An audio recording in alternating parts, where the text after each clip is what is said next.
right. Yay, we're on. Hi, Kristine. Hey, Nice to meet you. I'm glad we had a chance to talk before we started our little session this morning.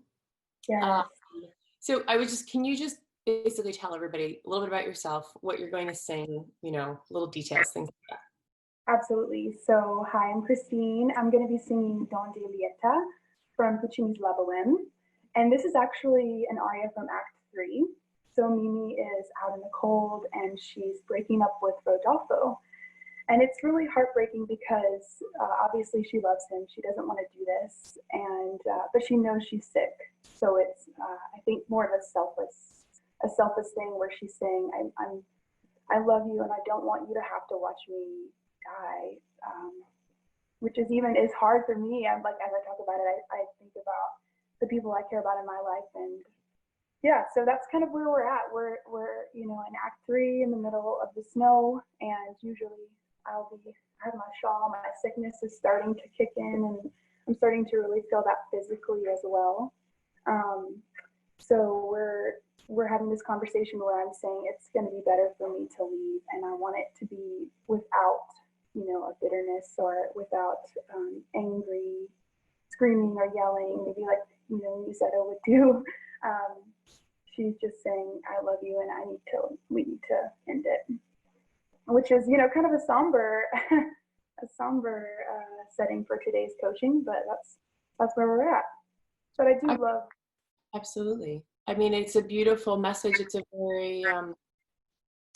very human message, and something I think that people can understand even if they have not been in that personal situation. But I think they can understand if they've had, loved ones, whether they were ill or just elderly, or and being in a situation in which that person actually wants to take the responsibility of the pain away from everybody else, right? And they want to be able to take it on themselves so that nobody else has to feel it, right? And there's something that I think we all understand that very much. I mean, I know as a mother, I certainly do, because I certainly feel the way for my child, right? So it's it's a very beautiful compliment. Do you feel you can sing through the whole thing and then we can talk about it more? Yeah, that sounds good. Okay, I'm just gonna give myself my note, and if we get to the key change and I'm gonna plunk it, I might, but we'll just see how it goes. Oh yeah, feel free. Like, yeah, don't even worry about the music part. Flunk all the notes you want. It's totally fine. Okay.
Oh, that's beautiful. Thank you. Thank you. Thank you. It's beautiful. It's really beautiful. So I think moving forward with the art, I'd like to think a little bit about her message throughout these 5 pages, right? Because I think in the grand scheme of arias, it's not actually very long.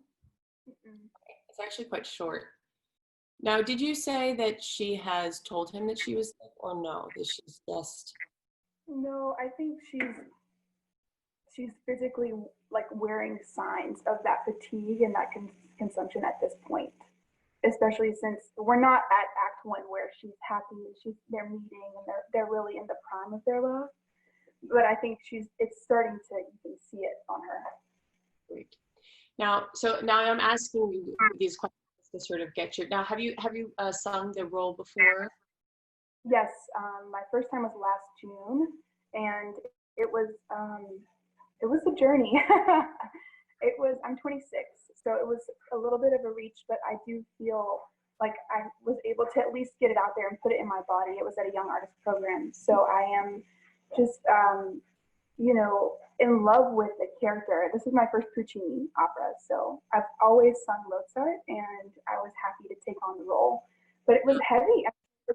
It was a journey. I mean, musically speaking, also just emotionally, just feeling everything she feels and getting to that level as an artist where I could be vulnerable and feel those things. It's a heavy role. It's probably one of the biggest I've done. Yeah, absolutely.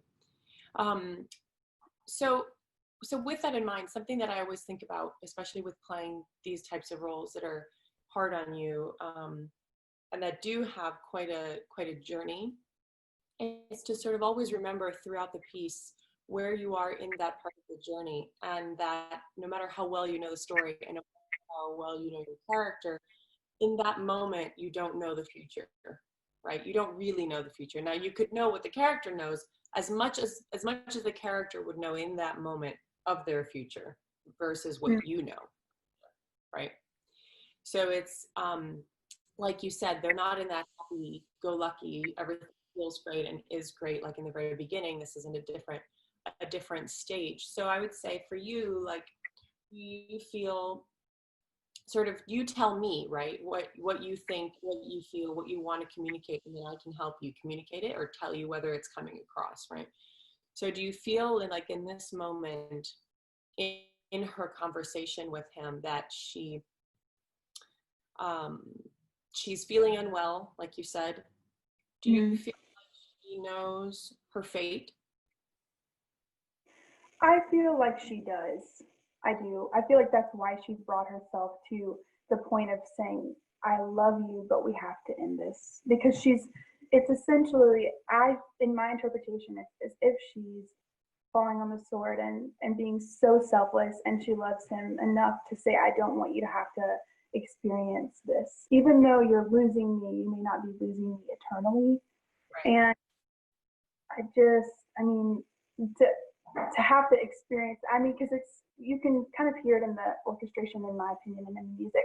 She's struggling because she loves him and she doesn't want to end it, but she knows that she's going to die. I think she does. Yeah, I agree. I think she absolutely does.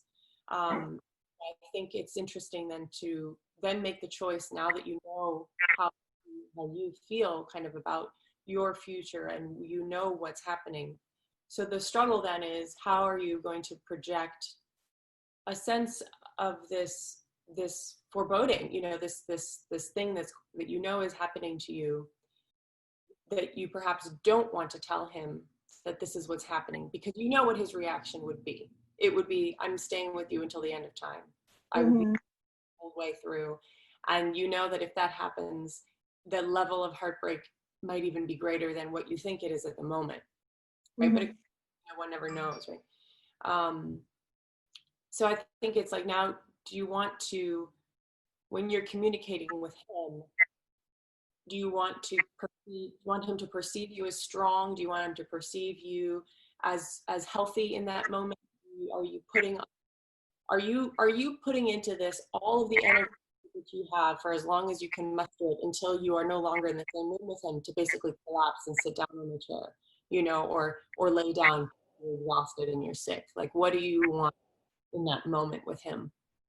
Well, I think since I'm envisioning this to be our last moment in love and as a couple, even though I am ending it, I would like him to see me as strong as I can physically appear, and see me really as a beautiful woman that he fell in love with.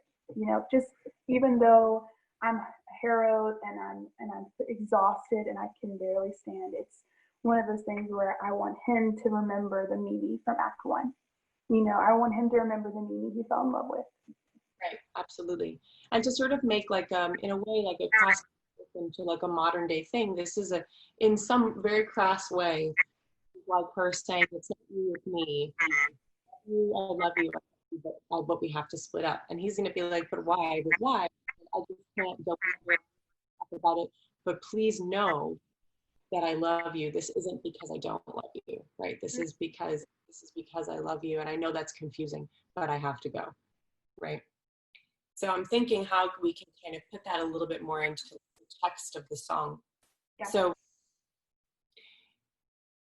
So let's go back just to the very beginning, right? Can you just tell me in that first sort of full phrase, what is she saying to him? She's saying, "Donde lieta?" So she's saying, I'm happily from where happily I left at your call of love. I'm gonna return to my loneliness. I'm returning to like isolation, to my loneliness. She's poor. I'm also thinking about her returning to her house and her little room. She returns once again to weave these false flowers, which in my mind is her saying, I want you to think of me weaving these beautiful things. Another way for her to say, I want you to see me as beautiful, perceive me as beautiful. Right. So that's what she's saying at the beginning to him. And so I was trying to think about that being a little token of her leaving a beautiful image for him, because when they fell in love, she said, I weave these flowers, and then she's just saying goodbye, without bitterness. I'm breaking up. Essentially, I'm breaking up with you, if you want to say that in modern day terms. Basically gather all my things. Right. Right. Sometimes it's always really good to sort of translate essentially what's happening into terms that, even if they're not exact, they're close to what we would understand in terms of the language we would use, right? Because we wouldn't say to somebody at this point, we would say, well, I'm going back to where I once was before I met you, to be alone. And then this person's gonna be like, wait, what are you talking about? What? Yeah. We would say something else, right? So I think it's important when you go through those things. Yeah. Before we even go back into it, in the moment where she says ascolta, ascolta, and then she goes in to give him directions, what happens? What do you feel like happens or could happen in that moment, in the interaction between them? She's just said addio senza rancor. Does he have a reaction to her? Does he leave? Does he start walking away? What do you think happens before she says ascolta, ascolta? Because she's now continuing, right? So she could have stopped after addio senza rancor, right? Yeah, I really feel like she's trying to be strong in this moment, and I would sense a little bit of fight from him. I don't know if it's necessarily physically walking away or just, but honey, but babe, like, I love you. What are you saying? Just like when you experience a breakup, there might be that hesitation or irritation or whatever you want to call it from your partner. So I think he's definitely acting. I mean, she's telling him I'm leaving, and it's also one of those things where I don't know if she can really say I'm dying to him yet. You know what I mean? So it's hard to physicalize that. It's hard, and that's one thing that's why I'm working on. Might know that this is her fate. She might not want to believe it either. Mm-hmm. She might, and then verbalizing it, there's a lot in that as well. So, okay, so in that moment, addio senza rancor, and then right before ascolta, ascolta, think about then his physical reaction towards you before you have ascolta, ascolta, especially to get a different impetus, moving into sort of like a new section. Okay. And now she's giving him orders, and I think said in this section too, maybe even her posture has to change a little bit, because she's trying to, like you just said, she's trying to be as strong as possible. So maybe she's now really trying to like steady herself even more in this next section, and to say, just, can you just get the couple things, just, I'll send somebody to get them from you. Mm-hmm. Again, here's X, Y, and Z. And then she remembers, of course, the thing he probably loves the most. She's like, and that t-shirt of mine that you love the most, right? That kind of thing. She's like, if you want to take it. And she's still very humble, right? And she's probably, even though they're very much in love, and she probably still feels this doubt, this moment of doubt, because I love how she says, and I could be wrong, but I hear it when she says, la cuffietta, right? Where she says, se voy, and she says it 2 times. Well, she says it 3 times, really. So I always wonder, why does she say it 3 times? Se voy, it's like, do you want it? Yeah. Do you want it? And I hope you want it. I feel like that's a sense of closure for her too. If he takes it, she can say, well, I did my best. I gave him what I had, and he can at least think on our relationship with fondness, Right. And I think play around with this idea of those 3 of them being different for her, in that the first, she says, bada sotto il guanciale, c'è la cuffietta rosa. She knows for them. So, you could think of the first one of being like, I'm going to give this to you. Do you want this? Like a happy sense. And then that second one always sounded like a question, almost. Se voy, like, almost like, do you want it? Like, I hope you want it. Se vuoi servarla, a ricordo d'amor, right?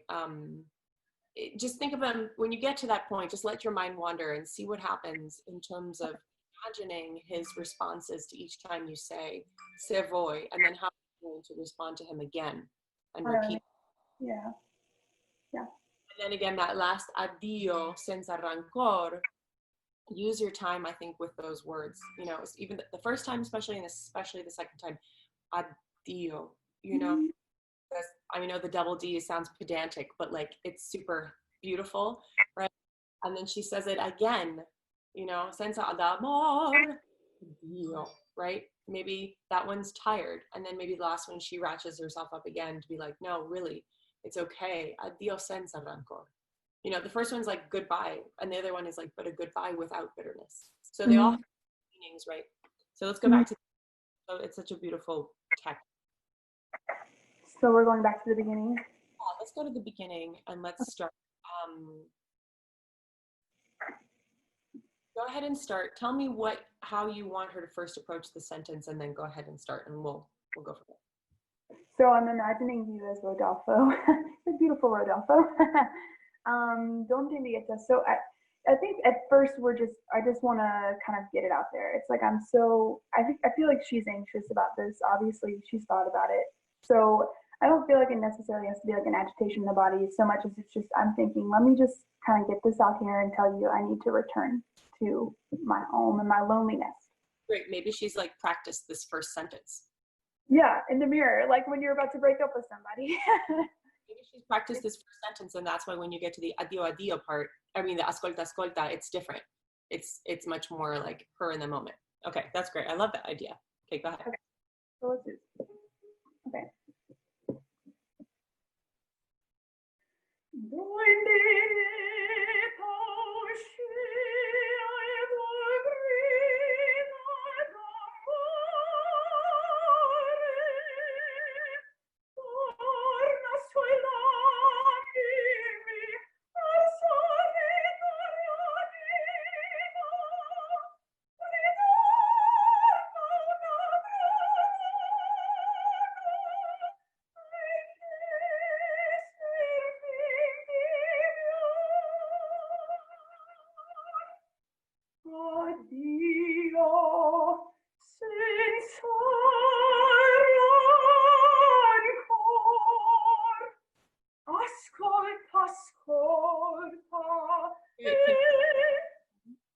Sorry, I keep stopping people. Okay.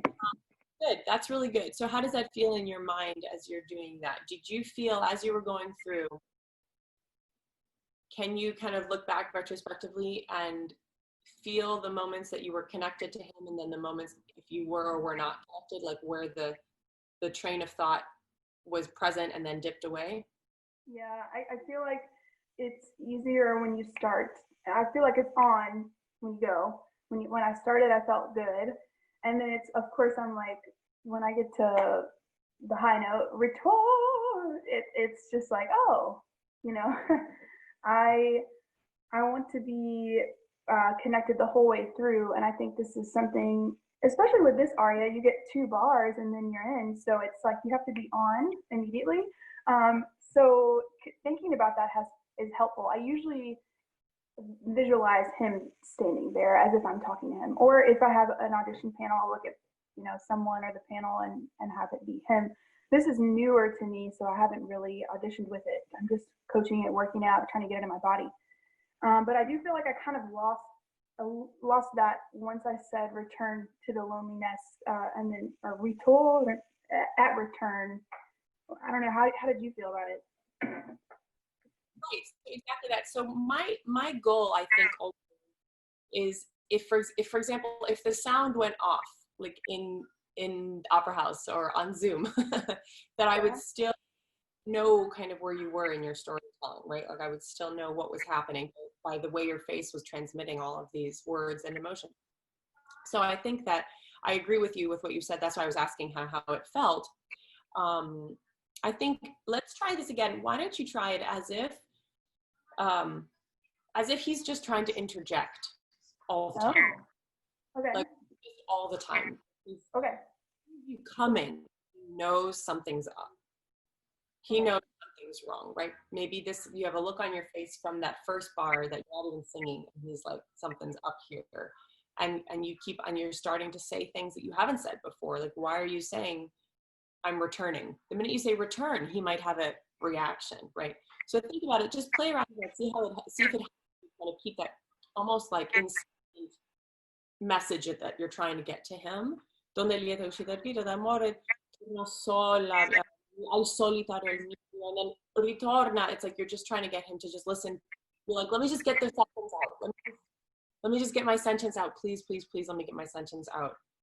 And maybe that will help when you say ritorna un altro volta, a interservice, right? Just, and then you finish, it's like you finish your sentence. Okay. Addio, I have to go. Addio, addio senza rancor. And then he's like, what? And you're like, no, okay, ascolta, and then you're stuck and I'm explaining. But of course you're going to be stuck because you don't want to leave. You don't want to walk away. So you're trying to make it better now. You're trying to make what you just said to him better by explaining. As when one is so in love with somebody and doesn't want to hurt them. Yeah, even though she's wanting to be strong and everything, this is just as painful, if not more, for her. But I think she sees it as being easier than him watching her die, which is a harsh reality for anyone to come to. Right. So try that again. Do it that way. Like constantly trying to interject in a way, or seeing you want to get that sentence out first. It's the hardest sentence you've had to say to him, and you need to get it out. If you can just get through it, right? Yeah. I need to just get to the point where I'm saying goodbye. That's the point. Okay. Let's look at this. So.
Great. That's really good.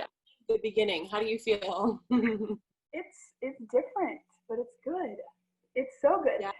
It's nice because I feel I haven't been through many breakups, but I feel like I'm thinking back on those, and it's easy to feel as if sometimes with staging, Rodolfo's kind of just standing there looking at you. So having him interject, whether that be physically or even just moving and thinking about him kind of fighting for that relationship is good. It's good context for me. So thank Right. you. No, that's wonderful. It made such a wonderful difference in the way you were transmitting that first sentence because there was a sense of urgency to get it out, right? And because of the sense of urgency, there was, when you said adio, it was like, no, I have to go. And there was no sense of hate or anger. It was a sense of like just desperation, really, which is like, I think sets up that whole aria because it is an aria of desperation. And then when you went into, and also there wasn't, you didn't go into like Singerland, right? Andri torna un'altra volta, right? You know what I mean? As we all do, like all the time. And that's totally natural. Like, we're so trained to have to be perfect. And in this like terror of having to be perfect, our brain goes on this crazy ride of like trying to emote, trying to be perfect, trying to emote. Those things don't actually go together, right? So. Yes, I agree. Especially, it's like, oh, high note, It's like, the brain's like, we're gone. So I love that. Addio senza rancor. That was beautiful. And then your ascolta, ascolta also had this sense of urgency. So now see if you can, from that ascolta, ascolta into this little next section, go from that sense of urgency and now into this sense of explaining. And let's think about like maybe she's going to try a different approach now. She's gotten out what she had to say. She said those first sentence, one long sentence or whatever. Yeah. And now she's going to try maybe another tactic, perhaps? Yeah. I don't feel like these are orders as in like her being like, go get my things, I'm out. It's right. Just like, okay, I've said what I need to say. I need to leave. Right. I don't be. I've thought this through. I've actually thought this through, maybe. Yeah. This is proof that I've thought this through. I have my things. I've already thought about getting somebody to pick them up from you. You've done all the thinking, right? You're trying to take all the responsibility yourself, right? So maybe that could be the sort of next section of you basically just explaining that, just being le poche robe. So really get into the words in this section because they're a lot. Yeah. Chatty, I think, in a way. And all of it, I think, shrouded in this idea that you want to take care of the situation. Because you know that at some point you're not going to be able to take care of it any longer. But right now, you want to take care of it. You want it to be nice and neat and clean so that it's not painful. So maybe that's what this whole thing is about, like about the things that I have that are scattered nel mio cassetto, son chiusi, cerchietto, right? And if and your prayer book, which is extremely important for you, and you are going to need that. And that's something you need, right? You need that. So you're not going to tell them why. You're just going to say, these are just a few belongings that I have. I just need them. I send somebody to pick them up. Just wrap them up in the one cloth I have. And do you know what I mean? But so think about that as you kind of go through. Yeah. And then Bada, I think, changes also. Right? Bada goes into, again, still talking about your possessions, but these are not possessions that have much larger sentimental value, not just sort of like a useful value, right? So if you want, can you start with ascolta? Yeah. Okay. Through Bada. Yeah. Okay. So let's see. Just go Bada from there, and because at that point you'll be able to kind of transition into the much more sentimental place. And maybe she breaks a little bit because of the fact that she repeats herself. She hasn't repeated herself since, right? She's been talking quite clearly until she says "sevor," right? So maybe this is a moment in which she breaks. See how that feels for you. Yeah. Okay. All right. We'll do ascolta. Okay. Ascolta, ascolta,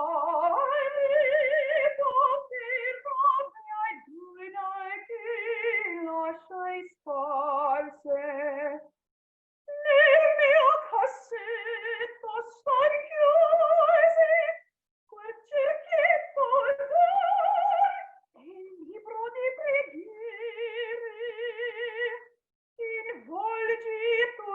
quando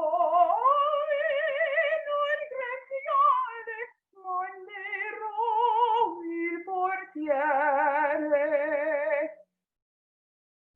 Ora sotto il guanciale c'è la cuffietta rosa.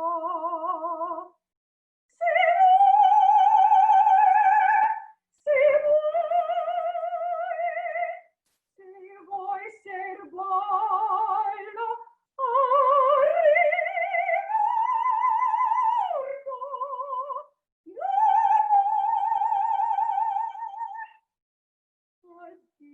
addio, addio, senza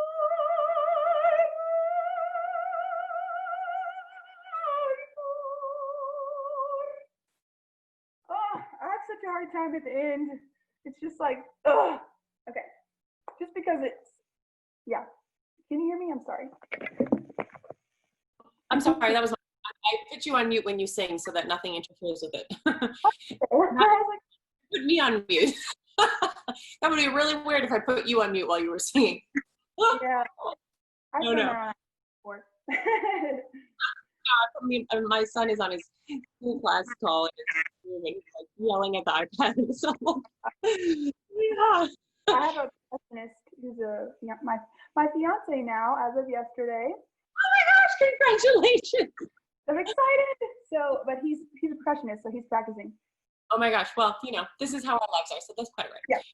Okay, so how did you feel in the transition to Ascolta Ascolta? This was good. I liked this. I found that there was like a sort of a lightness to it in the middle section. Mm-hmm.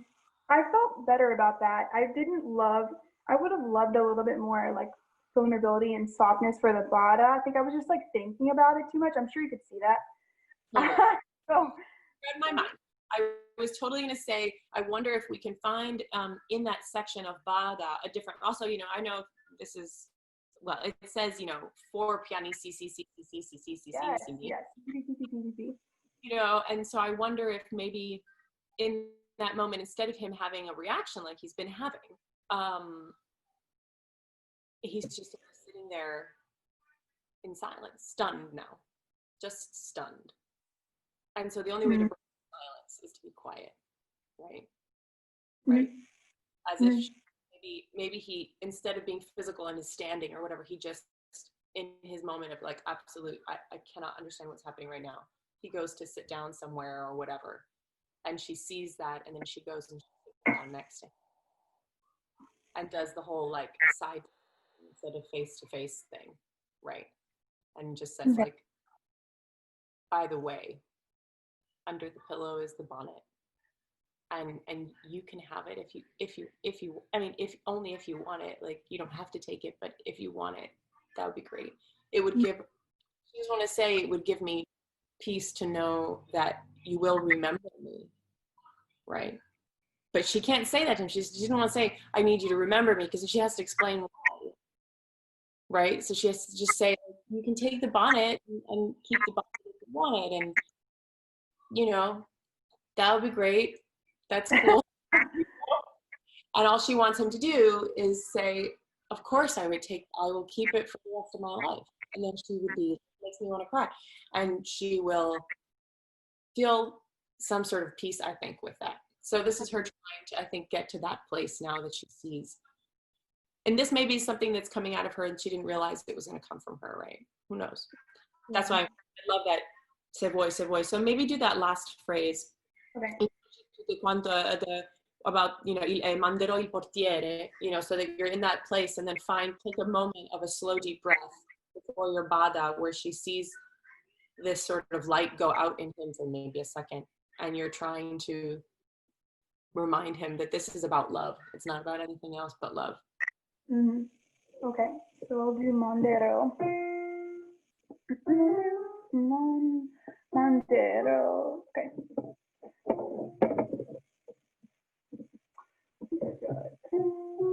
Yeah, there we go. Okay. Monderò il portiere. Ora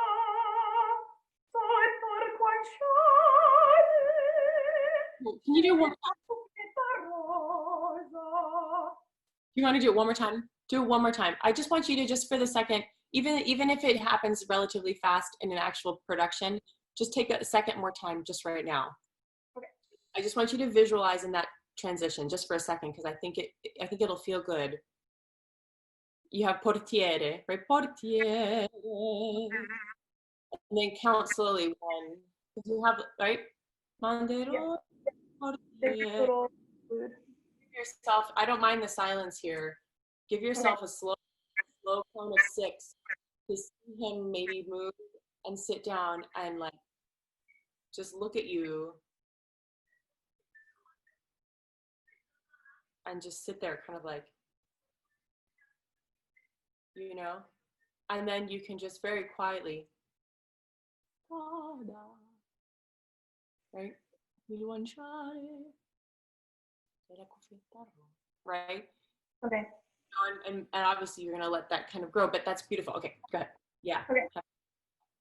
So,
girl, I'm sweating.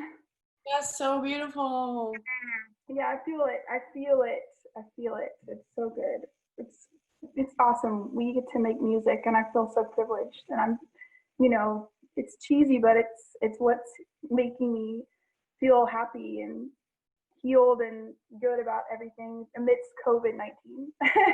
So yeah. And I'm so grateful I get to sit here and listen. Yes, thank you. Thank you for today and for helping me. Of course, no, I hope that was just fun, if anything.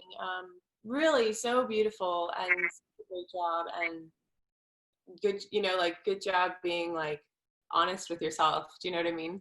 Yeah, we were like, hold up, Kristine. So sorry. I know. Like, just take a breath. Hold on. I know. No, I'm type A, so I have to be like, okay. Yeah, we all are. I mean, come on. I think you have to be a little. I always say, like, all my close friends. That's like the thing that we all seriously, aside from being maybe in the same business, but. True. It's true.